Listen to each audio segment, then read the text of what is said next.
کہ Balochistan mines and mineral act 2025 per out of 65 ممبر کسی ایک ممبر نے بھی اس پہ آبجیکشن کیا ہو، سب نے سپورٹ کیا۔ 5 منٹ کے اندر مائنز اینڈ منرل ایکٹ جو ہے بلوچستان اسمبلی سے پاس کیا جاتا ہے۔ جمعیت علماء اسلام کے خود ممبر نے بل پیش کیا ہے۔ حقیقت یہی ہے اس بل کے بارے میں کسی حکومت والے کو نہ ممبر اور کسی کو پتہ نہیں تھا اس میں کیا ہے۔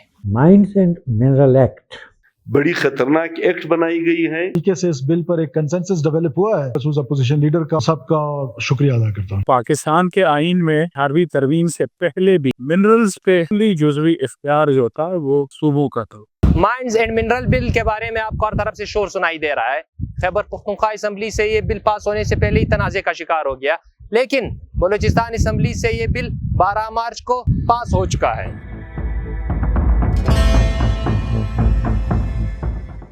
2025 ایکٹ کے مطابق منرلز کے بل لا رہے تھے۔ اس میں ہمارے مائنز اونر والوں نے، ہمارے اپوزیشن نے باقاعدہ پچھلے سیشن میں کہا کہ ہمیں جب تک بریف نہیں کیا جائے ہم اس میں مطمئن نہیں ہیں۔ ہم نے ایک ہی چیز کو دیکھ کے وہاں پہ جو کمی کوتاہیاں تھے ہم نے اس کو باقاعدہ صحیح کر کے اس کو صحیح طرح بنا کے ہم نے اس کو صحیح کیا۔ ابھی انشاءاللہ اللہ نے زندگی دیا، ویڈنسڈے کو جب اجلاس ہوگا ہم اس بل کو اسمبلی میں پاس کریں گے۔ Mines and mineral bill 2025 Balochistan assembly میں JUIF کے رکن اسمبلی زابد علی ریکی نے پیش کی، جو قائمہ کمیٹی برائے معدنیات کے عارضی چیئرمین تھے، کیونکہ غلام دستگیر وادنی جو تھے وہ عمرے پر چلے گئے تھے۔ لیکن اس بل کو وزیر خزانہ و وزیر معدنیات شعیب نشروانی نے باقاعدہ طور پر موو کیا۔ یہ بل بغیر کسی مخالفت کے صوبائی اسمبلی سے پاس ہو گیا۔ بل سے متعلق اسمبلی فلور پر وزیر اعلیٰ بلوچستان نے اپوزیشن اراکین کا شکریہ بھی ادا کیا جنہوں نے اس بل میں تعاون کیا۔ خصوص اپوزیشن کا شکریہ ادا کرنا چاہتا ہوں اور آپ کا اور آپ کے آفس کا کہ یہ ایک بل آیا تھا اس دن اور اس پر پھر ہم نے ایک نشست کی اور ایک کنسنسس ڈیولپ کرنے کی کوشش کی، اور وہ جس طریقے سے اس بل پر ایک کنسنسس ڈیولپ ہوا ہے from the opposition side and from the government side, اور پھر آپ کے آفس نے جس طرح اس کو فیسیلیٹیٹ کیا، تو میں تمام ان دوستوں کا شکریہ ادا کرنا چاہتا ہوں کہ جنہوں نے اس پہ پارٹیسپیٹ کیا، سراسل گفتگو کی، اس پہ امینڈمنٹس کی اور بلوچستان کے لوگوں کے لیے جہاں جہاں بہتری سمجھی اس کے لیے کام کیا۔ تو میں اپوزیشن کا تمام دوستوں کا، بالخصوص اپوزیشن لیڈر کا اور باقی جو دوست آئے تھے ان سب کا شکریہ ادا کرتا ہوں۔ 4 گھنٹے تک وزیر اعلیٰ سیکریٹریٹ میں تمام اراکین اسمبلی، تمام political parties across the board بات کر رہا ہوں، اپوزیشن کی ہے یا گورنمنٹ کی ہے، یہ سارے اس میں موجود تھے بشمول مائنز اونرز۔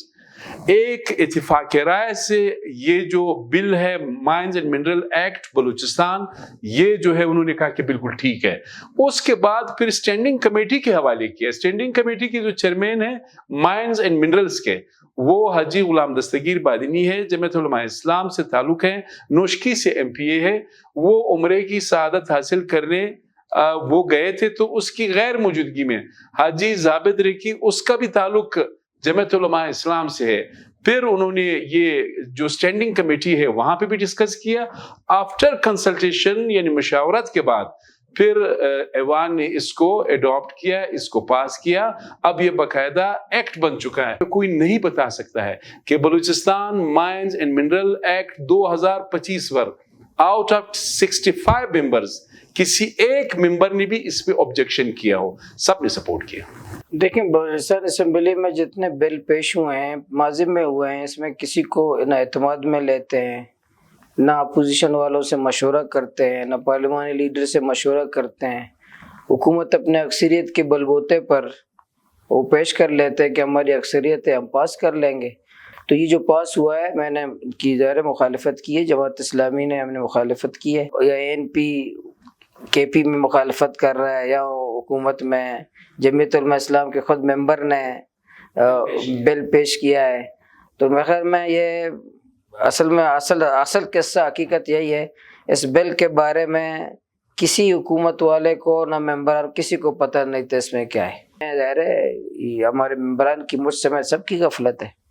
ہماری اسمبلی نے عید کے دنوں میں ایک ایکٹ پاس کیا ہے اور اس میں ہماری صوبے کی معدنیات کو بلا شرکت غیر اسلام آباد کے حوالے کرنے کی کوشش کی گئی ہے، बड़ी खतरनाक एक्ट बनाई गई है। हम इसकी भी मजम्मत करते हैं, SIFC की भी मजम्मत करते हैं जो सूबाई खुद मुख्तारी की पामाली का जरिया है। फॉर्म 47 के तहत जो हुकूमत कायम की है, उन तमाम का मकसद यहाँ के वसाइल को लूटना, यहाँ के साइल पर कब्जा करना, और उसकी वाज़ेह मिसाल ये है कि 5 मिनट के अंदर माइंस एंड मिनरल एक्ट जो है बलूचिस्तान असेंबली से पास किया जाता है। पॉलिटिकल पार्टी के अकाबरीन को मालूम ही नहीं, उनकी सियासी क़यादत को मालूम नहीं कि ये एक्ट क्या है, लेकिन उस एक्ट को पास किया जाता है। माइंस एंड मिनरल एक्ट दर हकीकत मुल्क की इस्टेब्लिशमेंट, सदर जरदारी और मियाँ बिरादरान का मुश्तरका प्रोजेक्ट है, और इसका असल हदफ बलूचों और पश्तूनों के कीमती मादनियात को हड़प करना है। इस बिल में ऐसा क्या है जिस पर मुख्तलिफ सियासी पार्टियों का इतराज है? माशियात व सियासियात रफीउल्लाह काकड़ जो कैम्ब्रिज यूनिवर्सिटी से PhD कर रहे हैं, उनके मुताबिक खैबर पख्तूनख्वा के बनिस्बत बलूचिस्तान का माइंस एंड मिनरल बिल ज्यादा खतरनाक है। उनके बकौल बिल जो है वो वफाक को सूबाई खुद मुख्तारी में मुदाखलत करने की इजाज़त देता है। बिल को समझने के लिए पहले तो ये समझना ज़रूरी है कि आइन में मिनरल्स के हवाले से इख्तियारात की तकसीम क्या है। तो पाकिस्तान के आइन में 18वीं तरमीम से पहले भी मिनरल्स पे कुल्ली जुज़वी इख्तियार जो था वो सूबों का था। इसमें एक एक्सेप्शन है, न्यूक्लियर पावर या न्यूक्लियर एनर्जी से रिलेटेड जो मिनरल्स है, जिस तरह यूरेनियम हो गया, उन पे इख्तियार वफाक का है आइन के मुताबिक। बट उसके अलावा जो मादनियात है वो मुकम्मल आइनी इख्तियार सूबों का है, और ये 18वीं तरमीम से पहले वाली पोजीशन भी यही थी। अब इस पोजीशन को मद्देनज़र रखते हुए जो मौजूदा बिल आया है, इसमें जो एक सबसे बड़ा इशू है वो ये है कि वफाक में एक फेडरल मिनरल विंग बनाया गया है जो पहले नहीं था, और वो ज़ाहिरी बात इसलिए नहीं था कि वफाक का मिनरल्स में कोई अमल दखल आइनी तौर पर नहीं था, तो जो कि रिसेंटली कोई बनाया गया है। और इस एक्ट में उस वफाकी फेडरल मिनरल विंग को कोई तकरीबन 2 दर्जन के करीब क्लॉजेस है मुख्तलिफ, ये जो मिनरल्स का पूरा वैल्यू चेन है। सो वैल्यू चेन से मुराद ये है कि माइंस मिनरल्स की मैपिंग और स्टडी से लेके फिर लाइसेंसिंग के बाद लीजिंग, उसके बाद एग्रीमेंट्स, रॉयल्टी की एस्टिमेशन, ये सारे चीज़ों में फेडरल मिनरल विंग को एक इख्तियार दिया गया है बहुत सारी चीज़ें कि वो उनकी रिकमेंडेशंस या उनकी तजावीज़ की बुनियाद पे सूबाई हुकूमत अपना फ़ैसला लेगी। अगरचे सूबाई हुकूमत के पास ये इख्तियार रिटेन्ड है कि वो उन तजावीज़ात या उसको रिजेक्ट करे या एक्सेप्ट करे, लेकिन बुनियादी बात ये कि जब उनका अमल दखल ही आइनी तौर पर नहीं है तो ये इस प्रोविज़न की जो है ज़रूरत ही नहीं है, और ये गैर ज़रूरी तौर पर अपना पावर सरेंडर करने के नक़रादिस है। और बेसिकली सूबाई हुकूमत ने बहुत सारे मामलात में अपना इख्तियार जो है वो रिव्यू तक रखा है कि रॉयल्टी से लेके लाइसेंसिंग, एग्रीमेंट्स, ये सारी चीज़ें बेसिकली वो तजवीज़ करेंगे, ये फिर उसको रिव्यू करेंगे। तो मैं समझता हूँ ये बहुत बड़ी इंक्रोचमेंट है। तो हमारे मुल्क में तो बलूचिस्तान को जिस तरह से वफाक कंट्रोल करता है, जिस तरह से बलूचिस्तान की सियासत कंट्रोल करता है, तो उसमें तो किसी कानून के बगैर भी वो सारी इंक्रोचमेंट करते हैं। तो जहाँ पे आप फिर इतने कानूनी तौर पर लीगलाइज कर दे, इतनी कानूनी विंडो और रास्ता दे दे, तो फिर तो उनके लिए मज़ीद یہ اس انکروچمنٹ کو لیگلائز کرنے کے مترادف تھا. تو یہ جتنے یہ کلازز ہے، ملٹیپل کلازز، جس میں ہر جگہ یہ ذکر ہے کہ وفاقی منرل ونگ کی ہدایت، اس کی گائیڈنس یا اس کی ڈائریکشن یا ریکمنڈیشن، یہ سارے کلازز آل ٹوگیدر ڈیلیٹ ہونے چاہیے، کیونکہ یہ غیر ضروری طور پر وفاق کی انکروچمنٹ کو لیگلائز کرنے والی بات ہے. ویسے تو بل پہ اور بھی بڑی باتیں ہو سکتی ہیں، لیکن صرف یہ صوبے کے اختیار کے حوالے سے تو وہ مائنرس ہی ہے. ایک جو صوبائی منرل اتھارٹی ہے، اس میں 2 وفاق کے نمائندے ہیں، جو کہ نہیں ہونا چاہیے. اور پھر وہاں پہ جو فیصلے ہونے ہیں، سارے اہم فیصلے، اس میں بھی ووٹنگ ہے. تو اس میں وفاق کا بندہ ایک ڈیسیجن میکنگ فورم میں ووٹ حق کے ساتھ نہیں بیٹھ سکتا. اس کو آپ ایز این آبزرور بٹھا لیں، لیکن ووٹنگ ہو کے طور پہ فل ممبر کے طور پر نہیں ہونا. تیسرا ایک اور کلاز ہے جس میں نیشنل انٹرسٹ یا قومی مفاد میں ٹیمپرری پرمٹس دیے جانے کی بات کی گئی ہے، اور اس میں یہ لکھا گیا ہے کہ جو پبلک آرگنائزیشنز ہیں ان کو یہ دیے جا سکتے ہیں. تو پبلک آرگنائزیشن میں جو فیڈرلی اونڈ اسٹیٹ انٹرپرائزز ہے وہ بھی شامل ہے. تو یہ بھی بالکل میں سمجھتا ہوں صوبائی خود مختاری کے خلاف ہے، اور یہ اس کا بہت زیادہ مس یوز اور ابیوز ہو سکتا ہے اس کلاس کا. اس لیے، اور اس کا کوئی میں نے کلاس بائی کلاس ریویو تو نہیں کیا، تو اس لیے میں اس پہ زیادہ کامنٹ نہیں کروں گا. یہ البتہ ضرور ہے اس بل میں 1-2 اچھی باتیں، جو بہت ساری لائسنسنگ اور مائننگ کی ایگریمنٹ، لائسنسنگ سے لے کے الاٹمنٹ سے لے کے جو فیصلے پہلے فرد واحد کرتے تھے، ڈی جی صاحب، سیکٹری صاحب یا ڈی سی صاحب، ادھر اب کمیٹیاں بنا دی ہے، ایک اجتماعی فورم بنا دیا ہے. تو یہ ایک اچھی وہ ہے. لیکن خیر میرا اس پہ بھی اعتراض ہے کہ جو اتھارٹیز کمیٹیز بنائی ہے وہ بھی سارے وہی سرکاری سر، اور اس میں پراپر پروفیشنل، خاص طور پر میں سمجھتا ہوں لارج اسکیل مائننگ کے لیے پراپر پروفیشنل بٹھانے چاہیے. اور پھر بورڈ اور اتھارٹی کی ٹیکنیکل ٹیم اور پھر اس کی گورننگ باڈی میں پروفیشنلز کو بٹھانا چاہیے. بل میں یہ بھی کوشش کی گئی کہ جو بلوچستان میں ایک پرانے قوانین کا بڑا غلط استعمال ہوتا رہا ہے کہ لوگ الاٹمنٹ کرا لیتے ہیں اور پھر ادھر کام بھی نہیں کرتے ہیں، تو آئیڈل لائسنسز پڑے ہوتے ہیں. تو اس کو روکنے کی کوششیں کی گئی ہے مختلف طریقوں سے. ایک اس میں یہ کہ جو اسمال اسکیل مائننگ ہے اس کے لیے تھریشولڈ بڑھا دی گئی ہے انویسٹمنٹ کی. 1 کروڑ کافی ہے، لیکن بلوچستان میں ایسے غریب علاقے ہیں جدھر یہ بھی بڑی ریکوائرمنٹ ہے، اور اس کا مطلب اس علاقے کے لوگ خود اس میں زیادہ حصہ نہیں لے سکیں گے.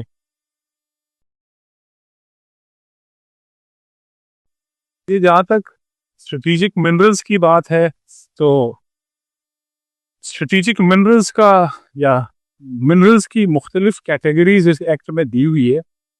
ان کیٹیگریز کو ڈیفائن کرنے کا اختیار صوبائی حکومت کے پاس ہے. لیکن اگین ادھر مسئلہ یہ ہے، تو یہ اٹ سیلف ایشو نہیں ہے، اور کوئی ایسی ایکسپلیسٹلی اس میں ایسی بات نہیں کہ اسٹریٹجک منرلز جو ہے وہ صوبے کے پاس نہیں رہیں گے یا یہ ہوگا. جو اس میں پرابلمٹک بات ہے وہ یہی جو میں نے آپ کو پہلے کہی، اسٹریٹجک منرلز کی تعریف میں بھی جو لکھا گیا ہے وہ سمپل یہ لکھا گیا کہ اس کو گورنمنٹ وقت ٹائم ٹو ٹائم ڈیفائن کرے گی on the recommendation of the federal mineral wing. تو اصل مسئلہ یہ کلاز ہے میرے خیال سے. باقی جب تک اختیار سرکار کے پاس ہے، صوبائی حکومت کے پاس، تو پھر تو اس پہ کوئی زیادہ اعتراض نہیں کیا جا سکتا. لیکن اصل ایشو اس میں یہ ہے. دیکھیں اسٹریٹجک مائننگ میں تو بہت چیزیں آتی ہے، یورینیم بھی آتا ہے، بہت چیزیں آتی ہیں. جس طرح آپ کا ایک قسم کا گولڈ بھی ہے، कॉपर भी है और भी चीजें हैं।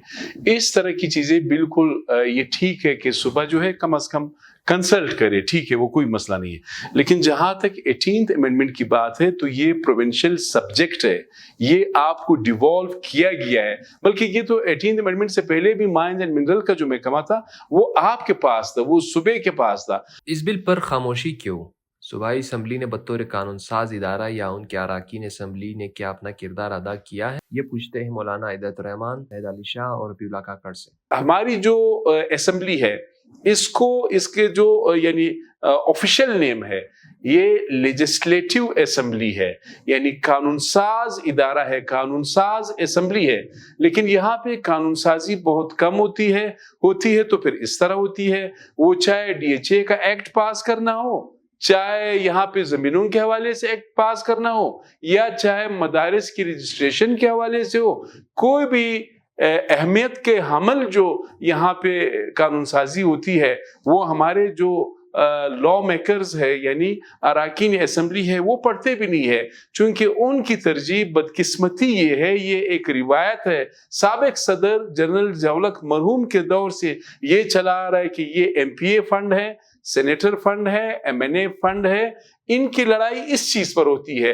अब जून आ रहा है तो सबकी कोशिश है, सबके पास अपनी फाइलें पड़ी है, ये स्कीम डालो, ये निकालो, ये इसमें PSDP के चक्कर में पड़े रहते हैं, हालांकि इनको ये पता नहीं है। मैं इसलिए इस पे बात कर रहा हूं कि इस एक्ट का ताल्लुक हमारी जमीन से है, हमारे वसाइल से है और सबसे बढ़ के हमारे बच्चों के मुस्तकबिल से है। पार्लिमानी जद्दोजहद में बहुत बुरी बात है कि इसमें कसरत की देखी जाती है, इसमें कौम का मफाद क्या है, सूबे का मफाद क्या है, बस मुझे कोई चीज़ दी जाती है और मैं अपने कसरत के बलबूते पर उसको पास करने की जल्दी कोशिश करता हूँ। मुझे कमेटी में भी नहीं था, मैं उस मीटिंग में भी नहीं था जिसमें, लेकिन इतना मैंने डॉक्टर ये बिल से पहले पास होने से पहले डॉक्टर मालिक से मैंने खुद पूछा, डॉक्टर मालिक साहब से, कि ये जो बिल एक दफ़ा पेश हुआ था फिर हमने वो भेज दिया था, ये कमेटी को भेजा था, तो ये मंजर वाले मेरे पास भी आए थे, ये वज़ीर आला से भी मिले थे, जितने माइंस हैं मेंस जो मालिकान लोग हैं,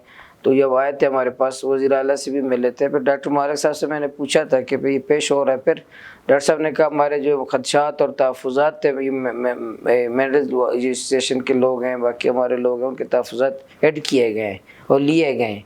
लेकिन ज़ाहिर है ये बात दुरुस्त है, बतौर पार्लियामेंटेरियन, बतौर कानून साज हमें एक बारीक भी नहीं कह सकते, क्योंकि एक लफ्ज़ कानून साजी में बहुत मानी रखता है, एक जुमला मानी रखता है अपने मुल्क और कौम के लिए। तो इसमें ज़ाहिर है हमारे मेंबरान की मुझ समय सबकी गफलत है।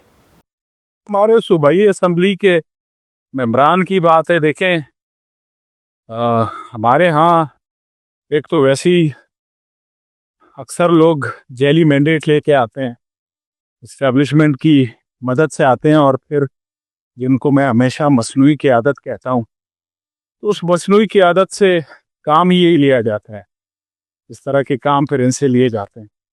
और लेकिन वो तो खैर उनसे इतना गिला भी नहीं बनता, असल जो अपने आप को अपोजिशन कहते हैं उनसे बड़ा गिला, और वो बिल्कुल कसूरवार है इसमें। और ये कहना काफ़ी नहीं है कि हमें पता ही नहीं था, बिल्कुल पता था, इसमें कोई इतनी रॉकेट साइंस नहीं है। मेरी अपनी अंडरस्टैंडिंग ये है कि इवन ये जो अपोजिशन वाले, तो एक तो फौज और या मिलिट्री के ज़ेर असर ये इस तरह के काम करते हैं, और जहाँ पे जो कोई इस्टेब्लिशमेंट के ज़ेर असर ना भी करें। बलूचिस्तान में जो सबसे बड़ा मसला एक है वो ये पिछले 2 दहाइयों में सियासत में एक चेंज आया है कि हकीकी मानों में अपोजिशन एग्जिस्ट नहीं करती। अपोजिशन वाले भी चोरी छिपके ट्रेजरी बेंचेस के साथ होते हैं। ये हमने पिछले चंद सालों में, सिवाय डॉक्टर मालिक के 2.5 साल में जब एक अपोजिशन थी, तो उसके बाद उससे पहले इधर कोई अपोजिशन है ही नहीं। तो ये बरहनाम नाम नहाद अपोजिशन है, और उसकी वजह MPA फंड्स है, बुनियादी वजह। चूँकि अनलाइक एनी अदर प्रोविंस, किसी और सूबे में ऐसा नहीं होता, हमारे यहाँ 99% MPA फंड्स MPAs में तकसीम होते हैं। तो चीफ मिनिस्टर के पास अपोजिशन की वफादारियाँ खरीदने का जो सबसे काबिल भरोसा इंस्ट्रूमेंट है वो MPA फंड है, जिसकी वजह से ये MPAs जो है अपोजिशन वाले, इनकी कोशिश होती है बस एक फ्रेंडली अपोजिशन का किरदार अदा करते हैं, ज़्यादा नाराज़ भी नहीं करते हैं ताकि इनके फंड्स ना रुके। और मीडिया या उधर जोक है, अंदरून खाना मिले होते हैं और इन जैसे मौक़ों पे फिर वो ओब्लाइज करते हैं। देखिए, स्टैंडिंग कमेटी के पास आईनी एक इख्तियार है। आईनी जो कमेटी होती है उसके पास ये इख्तियार है कि वो तमाम एरियाज देख ले और वो फिर जो है वो टेबल कर सकता है बलिहाज उदा मिनिस्टर। अगर मिनिस्टर नहीं है तो चेयरमैन स्टैंडिंग कमेटी भी कर सकता है और कोई रुकनी असेंबली को वो इख्तियार दे सकता है कि जी आप पेश करें। असद अली रेकी बेचारे को क्या पता है, उसने तो पेश किए, वो सारे लिखा हुआ था, उसने कहा ठीक है अजी गुलाम दस्तगीर बादनी नहीं है तो उसकी जगह मैं पेश करता हूँ। अब मलबा तो सारा उस पे गिर गया। इसका तरीका वो बिल पेश नहीं कर सकता, वो एक तहरीक पेश करता है, क्योंकि उस कमेटी का चेयरमैन जब होता है, चाहे अपोजिशन वाला हो चाहे हुकूमत वाला हो, उसका तहरीक पेश करता है। वो बिल जो है ना मिनिस्टर हुकूमत के अलावा कोई पेश नहीं कर सकता। इस बिल का जो तहरीक है उस कमेटी का कोई मेंबर, उस कमेटी का कोई चेयरमैन या कोई भी मेंबर उस तहरीक को पेश कर सकता है, लेकिन बिल जो है अपोजिशन वाला पेश नहीं कर सकता, हुकूमत पेश कर सकता है। तहरीक पेश करने का मतलब ये है किसी न किसी जगह रजा मौजूद है तो ठीक है, कसरत बुनियाद पर वो पेश कर सकते हैं, लेकिन मैं इतना शामिल ना हो जाऊँ कि तहरीक पेश करो। तो तहरीक पेश करना इस बात की दलील है कि दाल में कुछ काला है। रफीउल्लाह काकड़ साहब ये बताया है कि वो कौन से नुकात हो सकते हैं जिस पर मुख्तलिफ सियासी पार्टियों को इतराज़ है और बिल में कौन सी तब्दीलियाँ होनी चाहिए। 3 नुकते थे जिसमें सूबाई खुद मुख्तारी की खिलाफ वर्जी, वो मैंने आपको बताया है। और उसके अलावा मैं समझता हूँ सूबाई खुद मुख्तारी पे इंक्रोचमेंट के साथ साथ दूसरा जो बड़ा मसला इस बिल में वो ये है कि जो कम्युनिटी को कोई फ़ायदा ख़ास नहीं मिलेगा, वही पुरानी वो घिसी पीटी बातें लिखी हुई है, कम्युनिटी को प्रेफर किया जाएगा एम्प्लॉयमेंट, लेकिन इनका कोई ख़ास फ़ायदा नहीं होता, ये अनइन्फोर्सेबल होती है लार्जली। तो मैं समझता हूँ लार्ज स्केल माइनिंग जो बलूचिस्तान में होगी उससे कम्युनिटीज़ को इस फ्रेमवर्क के तहत कोई फ़ायदा नहीं मिलेगा। मेरी अपनी राय ये कि एक तो ये जितने फेडरल मिनरल विंग की रिकमेंडेशन सिफारिशात वाली रेफरेंसेस हैं, जो कि मैंने कहा ना कोई 2 दर्जन के करीब है, इन सब को निकालना चाहिए। जो पब्लिक ऑर्गेनाइजेशंस को कौमी मफाद में टेम्परेरी परमिट है वो निकालना चाहिए। अथॉरिटी में उनके नुमाइंदों को वफाक के उनको एज फुल फ्लेज मेंबर नहीं होना चाहिए। अथॉरिटी की एक गवर्निंग बॉडी होनी चाहिए और एक उसकी टेक्निकल कोर टीम, और उसमें ओपन मार्केट से प्रोफेशनल हायर करे और लार्ज स्केल माइनिंग का एक प्रॉपर डायरेक्टरेट बनाए। तो उसके साथ साथ जो कम्युनिटी का फ्रेमवर्क है बेनिफिट्स का, वो मुकम्मल तौर पर चेंज होना चाहिए। और मेरा अपना ख्याल ये है कि हर लार्ज स्केल माइनिंग प्रोजेक्ट में कम से कम 3 से 5% जो रॉयल्टी है वो जिस ज़िले से वो मादनियात निकल रहे हैं वो उनके लिए मुख्तस किया जाना चाहिए। और सूबे के लेवल पे कम्युनिटी डेवलपमेंट फंड हो जो जिन इलाकों से ये मादनियात निकल रहे हैं वो उनकी तरक्की के लिए, और उसको एक इंडिपेंडेंट कॉरपोरेट गवर्नेंस स्ट्रक्चर बनाया जाए। और कोशिश करनी है कि फैसले लोग वापस ले लें, कोई कुरानी आयत तो नहीं है तो वापस भी ले सकते हैं। और कौम के मफाद के अगला इजलास होगा असम्बली का, उस पर बात भी करेंगे कि अगर इसमें ऐसी चीज़ है कि मुशावरत में कमी रही है, सूबे के अवाम के मफाद के ख़िलाफ़ है, उसमें तरमीम होनी चाहिए, असर न पर गौर होना चाहिए। कि मैं इंशाल्लाह उकला से जो सीनियर हमारे बलूचिस्तान के सीनियर बड़े उकला हैं तो इनसे मैं मुशावरत कर रहा हूँ, तो इंशाल्लाह उससे मुशावरत के बाद हो सकता है मैं उसको हम चैलेंज कर दें। मैं खुद इरादा रखता हूँ इसको हम कोर्ट में चैलेंज कर दें और दोबारा हम असम्बली के अंदर दोबारा हुकूमत से कहेंगे इसको आप देख लें। मैं यही कर सकता हूँ, कोर्ट में चैलेंज कर सकता हूँ और उस आवाम को आगाह कर सकता हूँ। बाकी यहाँ बलूचिस्तान असम्बली हो या कौमी असम्बली या हमारी जितनी असम्बलियाँ हैं वो आजकल जो है बिल तो पास कर रहे हैं, लेकिन मेंबरान में किसी को पता नहीं इस बिल में क्या है। اب تو گورنر صاحب نے بھی اس کو سائن کیا. اب یہ قانون بن چکا ہے. اب کوئی نئی اسمبلی آئے گی, کوئی نئے لوگ آئیں گے بعد میں, اگر انہوں نے ریورس کرنا ہوا, اب تو یہ کر بھی نہیں سکتے. اس لیے نہیں کر سکتے کہ ان کے پاس اکثریت ہی نہیں ہے. اکثریت تو 18 اراکین جو ہے وہ پیپلز پارٹی کے ہیں, 18 اراکین جو ہے نون لیگ کے ہیں. اتحادیوں کو اگر سب کو بھی نکال دے تو یہ بآسانی یہ بل جو ہے وہ پاس کر سکتے ہیں.